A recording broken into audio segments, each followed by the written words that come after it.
All right, everybody, welcome to another episode of the Kayfabe Cowboys podcast. We are here in the wake of Bad Blood. This is three black men who are fan of the Graps. You're somewhat of a moderator. I'm GA. I'm just trying to make this little tinker shop into a well-oiled machine, if you will. Next, I'm gonna pass it to the multi-million-dollar media marketing genius, the man who makes all the visual and audio of this podcast machine work, Brother Shadrick. Say what's up to the people. How y'all doing, yo? I'm a little tired, but we're gonna get through this joint today. All right, That's all I get. That's all I get. That's not the energy we needed, so I guess we're going to need some sort of a coffee sponsorship. So anybody out there that got any, coffee bean, anything from Brazil or some Jamaican roast, whatever we can get, we might need that. Send that Shad's way. Next, I'm going to pass it to the mixologist extraordinaire, the resident angry man who has to air some grievances over the Bad Blood weekend. Brother Legend, say what's up to the folks. What's going on, people? It's your boy Legend. I am back, and I think this is episode 6. I feel like that feels right. Episode Is 6. It could be. Is it it? could be. I think that's right. Ish. Yeah, I think that's it. Yeah, I think that sounds about right. Yep, episode 6. We're gonna have some fun today. I'm not gonna air too many grievances because I have a hard out. Pause. Name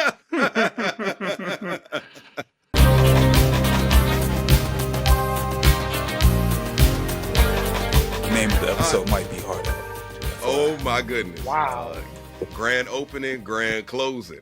But Sha, what you got on tap for us today, bro? All right, so I forgot that was coming. So let's start this with a nice old, Shad Harris icebreaker. So the icebreaker for day, right? Which I feel like y'all should know because I wrote it in our notes. But so I want you guys to rank the importance of this. Nah, this has been up there for like a week or so. Rank the importance of this to a wrestler making the main event. Good finisher, mic skills, a fire intro, just having a good look, and a blood feud. Rank those to levels of importance. All right, you said, okay. All right, I see it in notes. Okay. You said good finisher, mic skills, fire intro, look, and blood feud. Yep. Okay. Okay. And when you say fire intro, are we talking like the walk down to the ring? Roman Reigns, Cody Rhodes, Seth Rollins, music plus actual entrance. Okay, music. Okay. I thought you may have meant that first time they pop on the scene. Okay. No. I'm gonna let you go first, GA. Yeah, I like that. All right, so for me, so 5 is the least important, right? And then up to 1. All right, so for me, 5, I'm gonna go with I'm gonna go with blood feud at 5. Okay. Simply because a lot of that is outside of their control. You could be a bad motherfucker and never really have a blood feud. But a blood feud can make or break your career, though. Is this my ranking, or what I mean? It's my fault, big dog. My fault. Am I tripping? I mean, go do your thing, man. You know what I'm saying? Like, don't gaslight me today, Shad. With brother hard out. All right. So, and I'm gonna just do this fast to get out of the way. So I'm gonna go blood feud at 5. I'm gonna go good finisher at 4. I'm gonna go intro at 3. Mic skills at 2. Good look at 1. Okay. So you all about the body then?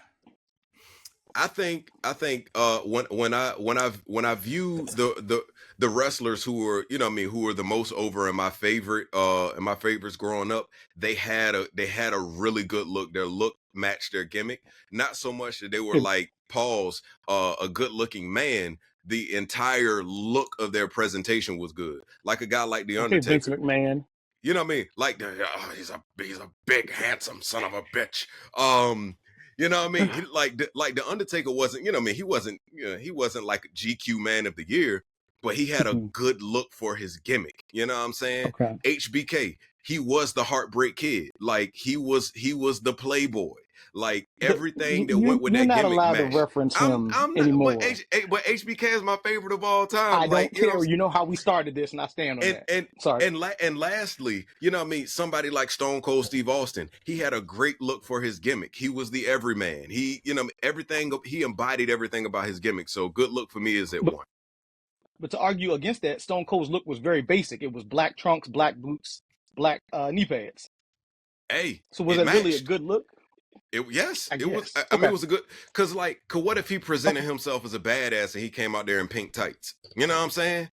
Yeah, true, and, Yeah, and it worked Bret for Hart him did that. because it could have been Gilbert, and because that's yeah, the same look, but you know, completely yeah. Thank you. different look. Okay. You know what I'm And saying? that's what I'm You saying. said It's Bret the Hart. same look, but it's a different look. It depends on the body.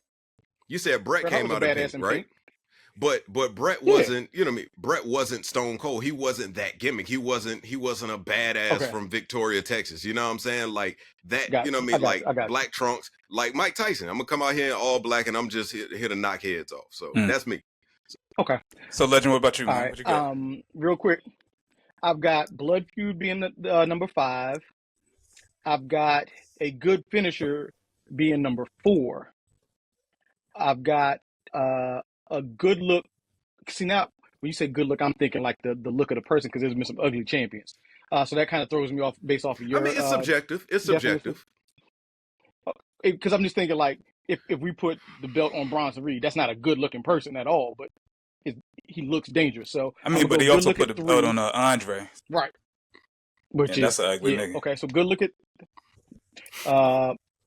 a fire intro at number 2, and I'm gonna go Mike skills at number 1. Okay, Yeah. okay. I don't really think there's a wrong way to So I go agree. in this. Yeah, I don't think so either. I mean, for Yeah, me, I I think just feel it's like if for me, I would have to go. I really think Blood Feud is very underrated. Like I feel like all the greats have a dope Blood Feud. So for me, I would have to go with Fire intro last, then Blood Feud, in this day and then age, yeah. I don't feel like you really need a super like. I feel like Roman's intro, to be quite honest, is kind of basic. His music isn't the greatest. okay, But So it's yeah, fire though. it got fire, but when he first started, I was like, yeah, this music ain't it, dog. So yeah, fight intro, blood feud, good look, good finisher, and then Mike Skills. Mike Skills is number 1. okay, yeah. Yeah. If you I can't feel talk, like you need a manager. you got to So, be able to talk because we so seen the niggas yeah. that can't talk. They in AEW fumbling right now. Oh my goodness. Yeah, Facts. that was part of me that was part of my last episode, airing of grievances. So all of us have Mike skills at the top 2, I believe, right? I believe so. I believe 100%. so. Yeah. So 100%. At least we agree on If you the can't get a importance crowd of on your that. side, Yeah. yeah, Yeah, you it's a got wrap to, for you. yeah. Yeah. All right, so since we got the iceberg out of the way, let's get into some of these quick topics that we got because over the last week there's been a lot of things going on. I don't know if you guys, since I wasn't on last week's episode, I didn't watch it, so I'm not sure if you guys talked about like the CW stuff. We did not. So how do you guys Wow. feel about the first episode of NXT on CW? I feel the same you way I want to feel go about first? you not watching the episode. That's how I feel. I'm Right. angry about it. Yeah. You want to take this first, Legend, or you want me? I go first, only because I didn't get to watch most of it because I don't have CW. I had to download the app and watch it on the second hand, which kind of took a lot of the allure away from it for me because I already saw the results. It's very much like a PLE. I try not to pay attention, but there were some really good matches. I think they started with a bang. I love the intro from Shawn Michaels. Love the new belts. It started well, it ended well, but I do think CW. I don't know if they got to do something. I got to figure out a way to watch it in real time. Get a I have a you can get you a digital antenna because it's just a regular air channel. You know what I'm saying? So it's not cable or nothing like Gotcha. that. So I just used I got a digital antenna from Walmart a few years ago for like $15, and it brings everything in Okay. HD. So yeah, so I gotta hook, I gotta screw that coax cable in downstairs in a bit. But yeah, man, it was dope, man. I like the presentation was major, like the way that they were in a big arena. They brought back. They had real stars from the main roster that came down, and each segment mattered. Like it didn't. They didn't drag on. It didn't seem like the moment was too big for the people on the roster. And I can say, like, my biggest takeaway from that is Obafemi is a fucking star. That's my biggest takeaway from it. His sit down on Miz TV where he was talking to Tony D'Angelo. By the way, they got a match tonight for the North American Championship. I can't wait to see that because Tony D'Angelo is playing the Rocky gimmick of like he doesn't think that he's good enough. Because he's lost to him a couple of times. So I'm digging the way that they're building. But Obafemi's a fucking star. Like I'd love to see him come up to the main roster and be a Paul Heyman guy. That would be crazy. Okay.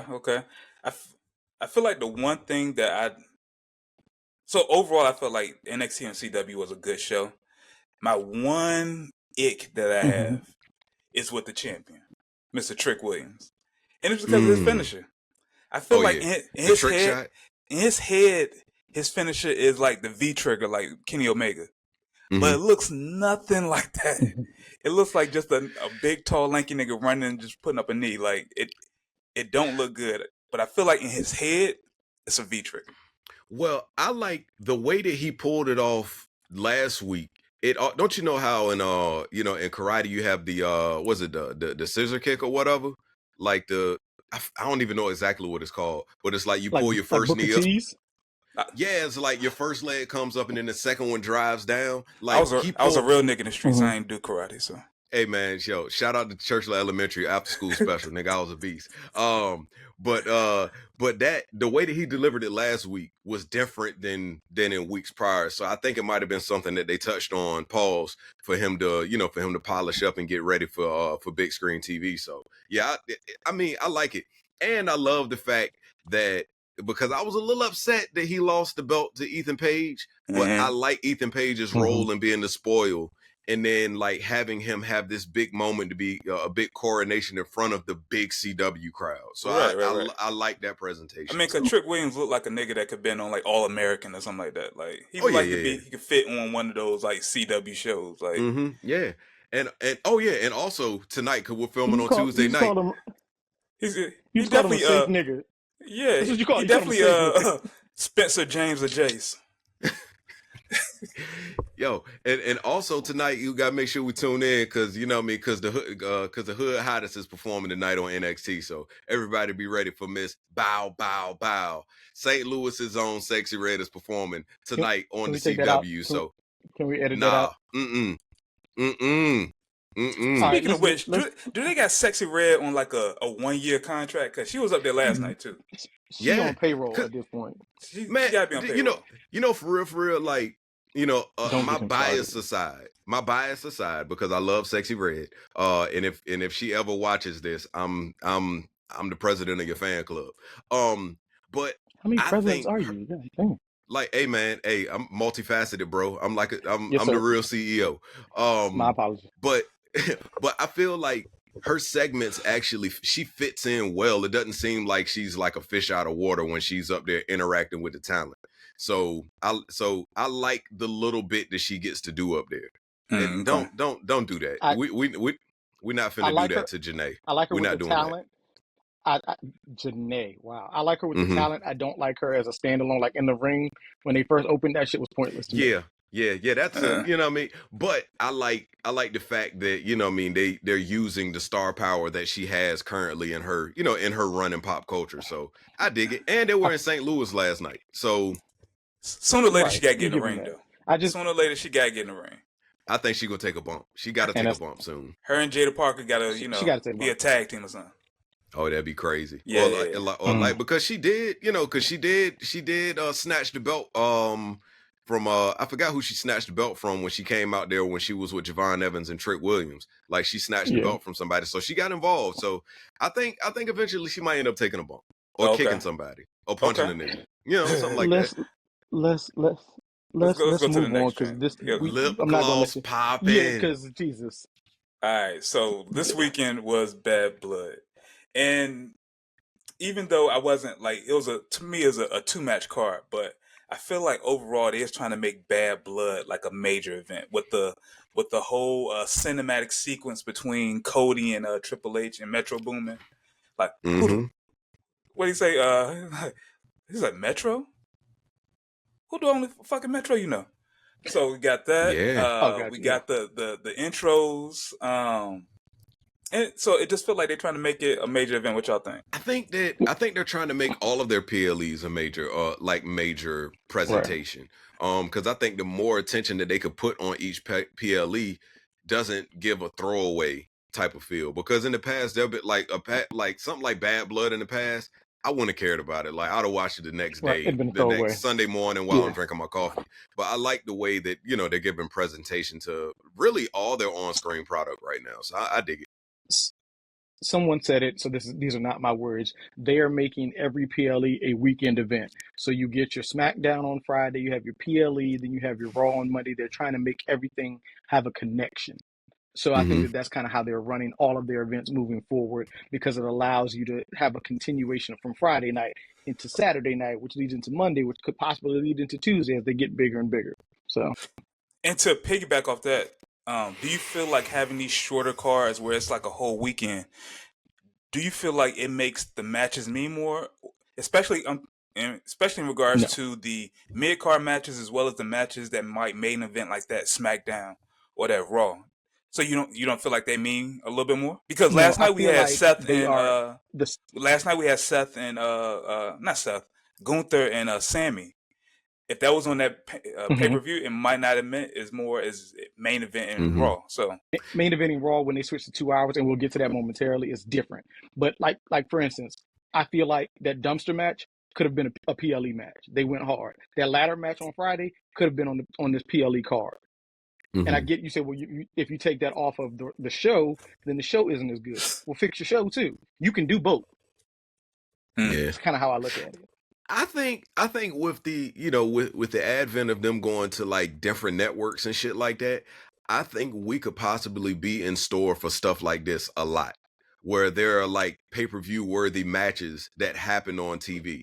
And I think they're making a concerted effort to like make that happen, to like, all right, SmackDown just not just a regular show this week. Like, we got fire matches that are happening that have title implications. I dig it, man. Like I would have loved to seen the ladder match on the pay-per-view, but the fact that it was on SmackDown and it was oh no, my light just cut off. But the fact that it was on a that it was on regular TV was dope to me. No, I'm fine with that. My thought pattern is I just look at it and I go, if you're going to stick with that 5-match format, you have to make your shows better. But I do think that we could have had another match or two if you cut some of the cinematics and the 40-minute intros for each match. Right. You could have added another match to it. That's all. Okay. I want the great matches on your normal shows too. Gotcha. Okay. Yeah. Okay. While Brother Jervis is getting his life together, another thing that was kind of touched upon, Paul's, was AAA was asked, do you feel like there's an issue with WWE pushing black male wrestlers?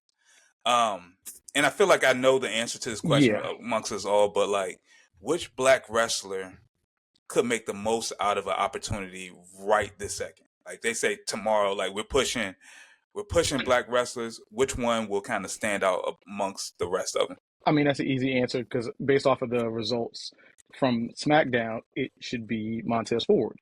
We all know that. That's the answer for probably all of us. He made that ladder match worth watching. And I don't mean that because I'm a Montez Ford stan. I mean, watch the match. Watch his athleticism. Watch him do I don't even know if it was a whole frog splash onto the floor. And that was crazy. Catching the ladder, jumping onto the ladder. Like that's the guy. And I feel like the more you wait with him, the more you get that Ricochet mentality where, I mean, I know Montez ain't going to wear with his wife there, but you start to go, I wonder what it looks like if I go over there. They'll push me. I know they will, even though they're not pushing Ricochet either. But you have that thought pattern of. No, I mean, I don't think it's, I think it would kind of be foolish to think that it's a possibility that he's not going anywhere, because Ricochet left his fiance for greener pastures. But the thing is, if Montez were to leave, Montez can actually talk. he's a total package. Like if he went to somewhere like AEW, like he's not lacking when it comes to being able to cut a promo, and his in ring is crazy. I think his moment is coming. I just think that there's so many big stories happening at the top of the card right now. I think they're just waiting for the right moment to actually put him in a story, because when it happens, I think he's gonna be a top guy for a long time once they pull that trigger. But yeah, but like y'all said, I think it's kind of dragging on, man. They need to find a way to make that shit happen, man. Yeah. And I hate that they have to try to make a breakup for him to be a singles. You can be a singles competitor and still be in your tag team too. Yeah, right. That's you know what I'm saying. Like, you know what I'm saying? Y'all, like, we're all friends, but just like we have this job here, but we all have another job. Like that don't mean we're not friends no more because we go to another job. Like, you know what I mean? Do some work. I do feel like the breakup would put a little bit more gas behind that push, though. Then people would care somewhat, either way. That's the only thing, because I feel like the New Day is prime example of keeping niggas together for so long gets nothing out of that. So I understand that. But also with that breakup, I've said I don't care anymore about that. Like, it's been 8 weeks that they've been fussing and fighting. Are they trying to get to the anniversary of the breakup? Like, that's old. So that's what I'm saying. Like, you can still be a tag team and have matches. Bianca is showing you that when she has her singles matches and her tag matches. She can do both. My hot take is with the New Day, I don't think they're gonna break up. I think they're both gonna be heel. I think they're gonna be a heel tag team. I think they're breaking up. Because ultimately, like, if you think of what are they gonna do with Xavier as a singles? What are they gonna do with Kofi as a singles? But they don't really have depth of heel tag teams at the moment, male tag teams anyway. So like, I think that could be a thing, because at the end of Raw, in their segment, he was talking like, I thought you said I was a quarterback and I was the one calling the plays, but I guess we're not doing that anymore.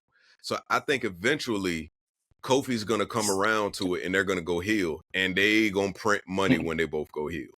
That's what I think. I think the run is just I like that better. I think Xavier, they want to give Xavier the opportunity, and Kofi's he's like 43, 44, so I think it's about a wrap for him. So, and I feel like they did everything they could possibly do with the New Day, so that's just it's a wrap. They're not breaking no records. It's cool. No. I mean, or they could just both be Jamaican. You know what? What was Jesus? Yeah. What was next? So let's get to the next one, which is let's get to our main topics. And the first one that I kind of want to talk about is, after watching the Hell in a Cell match at Bad Blood, I feel like that was one of the greatest Hell in a Cell matches I've seen in a long time. Yes. So I want to pose this question to you guys. I mean, was the Hell in a Cell match a top 5 dead or alive Hell in a Cell match? It's been such a long time since Hell in a Cell matches were good that's hard to answer. Yeah. I'd be a prisoner in the moment, just like at every Super Bowl, we'd be like, oh, that was the best Super Bowl performance ever. It's the most recent one. Was it a banger? 100%. But I would need to say, like, immediately I think of the one where Kane came. Like that's got to be number 1, number 2-ish. Yeah, to me, number one is Taker and Mankind, Taker and Mick Foley. Yeah. That's number 1 to me. Yeah, forgot about yep. And then gotta be. And then you got Taker and Shawn Michaels. Yep. Coincidentally, it was at Bad Blood. In your house, Bad Blood in '97. But yeah, I think just for the fact that it, like, the real Hell in a Cell matches have been gone for so long, the fact that they actually brought it back the way that they did, I could put it in top 5 just because of, like, it's the best Bad Blood match we've had in this era. Yes. Yeah. I feel like the only other good one I'm doing some research on the Edge and Seth Rollins. I think that was probably about 2 years ago. I remember that being like a real good one. And you got the Cody Seth Rollins joint was pretty good. Oh yeah, when he had the torn pec. That was a bang one. Yeah. Yep. You had the Triple H Cactus Jack. You got the Randy Orton Drew McIntyre. I'm trying to look for a few others. I feel like all those ones that had the actual that was the pay-per-view were trash. Yeah. I like what like CM Punk described it well. He said he wanted to try to bring the feel back where a feud And he did. needed to be inside of a cell versus the cell needing a match. Right. You know If what I they mean? ended that feud right now, I would be good with it. Yeah. Definitely, it's a wrap for that. They got to blow Yeah, it should off be some done. steam. They both got bloodied up. Yeah. I don't think any of them. I don't think either of them lost anything that match because they both look very No. good in that jump. So Yeah. I'm cool. I'm cool with them going their separate ways because I think the next Punk feud when he comes back from healing up from the damage he got, that I believe is going to be set because they alluded to that on Raw. Yeah, I don't think That's he's going to really come back until maybe Royal Rumble time, and then it's Mania season after that. Yeah. Or is that the Gunther one at that point? We'll figure it out later. Yeah. Okay. Yeah. All right, and then I guess our last major topic for the day is so I know they keep saying that every year when they talk about the current standing of the Bloodline feud that we're in like the fourth inning, the third inning, the fifth inning, but this shit's Pre-game been going warm-ups. but this shit's been going on for a long time. So I want to ask you guys: is this the final year of the Bloodline drama? Like, once they get to Roman Rocket Mania, is there anywhere else they can possibly go with that? That would make sense. We could always do something else. We could always go somewhere else, but I feel like that's the ultimate money match, and there should be no need for a Bloodline after that. So, what are you guys' thoughts? I think in a perfect world, that is the match that concludes it. It settles all Bloodline grievances because there's no match that's bigger than Rock Roman when they get to that point. I think the family drama will subside. I think they're gonna find interesting stories for these guys to go into eventually. And at some point or another, they can always revisit there being family problems. So I think that this will I think it'll end it for now. But there's always, I'm thinking that we got Rock Roman at this Mania, and then at some point or another they go away, and then I think the Mania after that, I think we get Jacob Fatu versus Roman. But it not be family implications. I think it just it has title stuff involved in it. So like as you say, I think what we know is like the bloodline aspect of it, like us being immersed in there being one side of the family that don't fuck with the other. I think that goes away after Rock Roman at Mania. Well, I think you start to separate the two. You start to separate the two after Hell in a Cell, Survivor Series. That those things start to slowly fade to the side. So you get the reunion of the Usos on that side.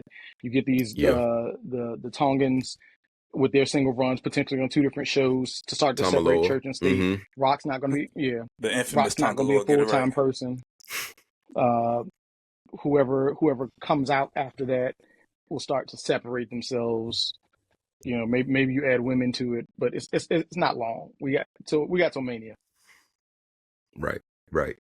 Yeah. I think it's gonna be interesting. What happens with The Rock whenever he appears back on TV, because they're gonna have to jumpstart his part of the story like really, really fast, because Survivor Series is at the end of next month. So something has to happen like relatively soon. Like he has to pick his side. And I'm excited to see what happens. I was like a kid when his music hit at the end of the show. Like I was on the edge of my seat, man. I was excited, and I like the fact that he came out and he didn't say anything. I really fuck with that.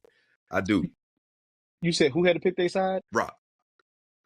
I like the fact that he hasn't picked a side. Gotcha. So it's gonna be cool to see like what he does now. We already know what's gonna happen. Yeah. Like he's but to see them play it out the way that they've been doing cinema with these vignettes, The Rock has to have some sort of fire cinema. They'll spare no expense for Dwayne Rock the Dwayne Johnson to pick his side and show where he wants to go. Yeah. No.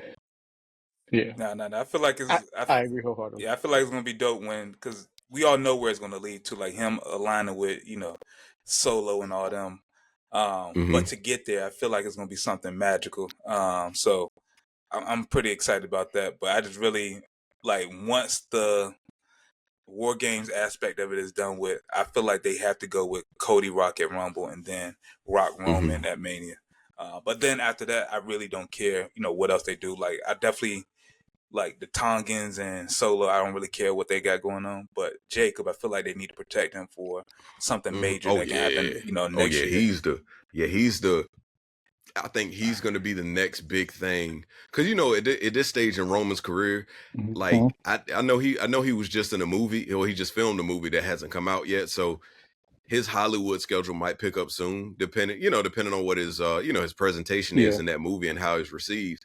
I think Jacob Fatu is going to be the next, or maybe after Mania. Big. Yeah, I think Jacob Fatu is going to be the next like person from that family that becomes the main event star. You know what I mean? I'm really excited to see what they have in store for Jacob Fatu. Yeah. Okay. All right, y'all. Anything else any final points we want to hit on before I have my heart out? Well, this is so much pause. I would like for you not to have your heart out. But so one last thing I do want to touch on. Like, pause.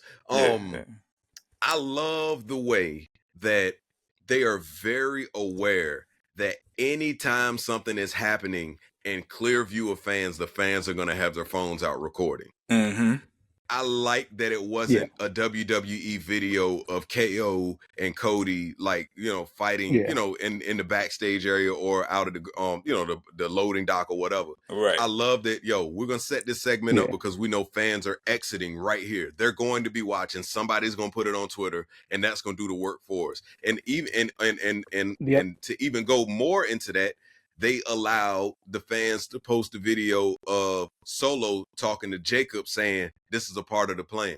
Like, I don't know where. Question for you. I don't know. With both of those things, do we know that those were fans? It could have been a WWE social media manager. Like, let's go out there with the phone. Somebody stands right here. Yes. Either way, I'm not mad at it because it's a different way that they're presenting the product.